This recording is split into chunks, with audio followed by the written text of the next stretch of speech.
गुप्त नवरात्रि में जरूर सुने। नवरात्र की कथा। प्राचीन समय में एक राजा सूरथ नाम के राजा थे।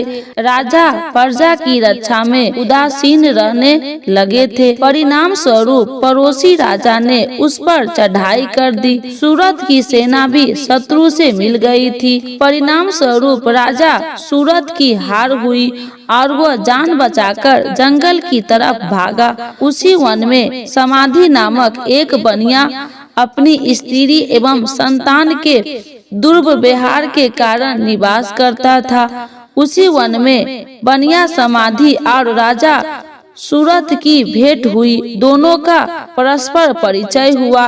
वे दोनों घूमते हुए महर्षि मेघा के आश्रम पहुँचे। महर्षि मेघा ने उन दोनों को आने का कारण पूछा तो वे दोनों बोले कि हम अपने सगे संबंधियों द्वारा अपमानित एवं तिरस्कार होने पर भी हमारे हृदय में उनका मोह बना हुआ है। इसका कारण क्या है? महर्षि मेघा ने उन्हें समझाया कि मन शक्ति के अधीन होता है और यदि शक्ति के अभिधा और विद्या दो रूप है। विद्या ज्ञान स्वरूप है और अविद्या ज्ञान स्वरूप। जो विद्या अवधि ज्ञान के अधिकारण रूप में उपासना करते हैं उन्हें वो विद्या स्वरूपा प्राप्त होकर मोक्ष प्रदान करती है।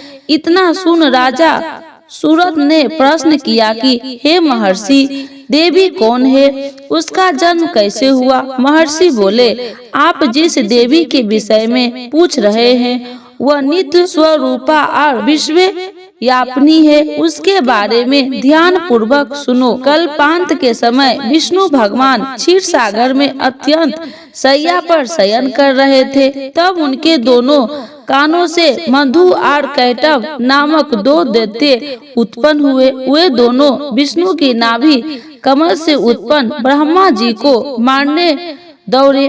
ब्रह्मा जी ने उन दोनों राक्षसों को देखकर विष्णु की शरण में जाने की सोची, परंतु विष्णु भगवान उस समय सो रहे थे। तब उन्होंने भगवान विष्णु को जागने हेतु उनके नियमों के निवास करने वाली योग निद्रा की स्तुति की। परिणाम स्वरूप तमोगुण अधिशास्त्री देवी विष्णु भगवान के नेत्र, नासिक, मुख तथा हृदय से निकलकर ब्रह्मा जी के सामने उपस्थित हो गई। योग निद्रा के निकलते ही विष्णु भगवान उठकर बैठ गए। भयानक विष्णु भगवान और उन राक्षसों के 5000 साल तक युद्ध चलता रहा। अंत में मधु और कैटव दोनों राक्षस मारे गए।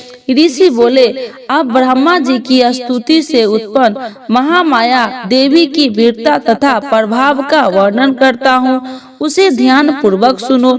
एक समय देवताओं ने स्वामी इंद्र तथा दैत्यों के स्वामी महिषासुर में सैकड़ों वर्ष तक घनघोर संग्राम हुआ। इस युद्ध में देवराज इंद्र की पराजय हुई और महिषासुर इंद्रलोक का स्वामी बन बैठा।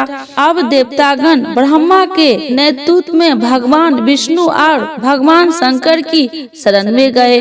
देवताओं की बात सुनकर भगवान विष्णु तथा भगवान शंकर क्रोधित हुए। भगवान विष्णु के मुख तथा ब्रह्मा जी और शिव जी तथा इंद्र आदि के शरीर से एक तेज पुंज निकला, जिससे समस्त दिशाएं जलने लगी और अंत में यही तेज पुंज एक देवी के रूप में परिवर्तन हो गया। देवी ने सभी देवताओं के आयुध एवं शक्ति प्राप्त करके उच्च स्वर में अट्टहास किया, जिससे तीनों लोक में हलचल मच गई। महिषासुर अपनी सेना लेकर इस सिंहासन की ओर दौड़ा। उसने देखा कि देवी के प्रभाव से तीनों लोक अलौकित हो रहे हैं। महिषासुर की देवी के सामने एक भी चाल सफल नहीं हुई और वह देवी के हाथों मारा गया।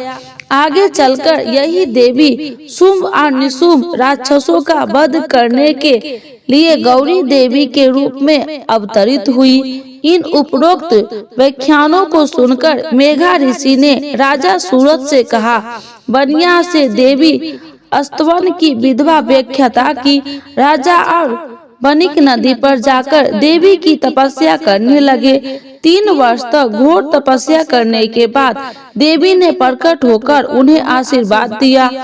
इससे वनिक संसार के मोह से मुक्त होकर आत्मचिंतित में लग गया और राजा सूरत ने शत्रु पर आक्रमण करके विजय प्राप्त करके अपने वैभव प्राप्त कर लिया। बोलिए दुर्गा महारानी की जय, देवी माता की जय।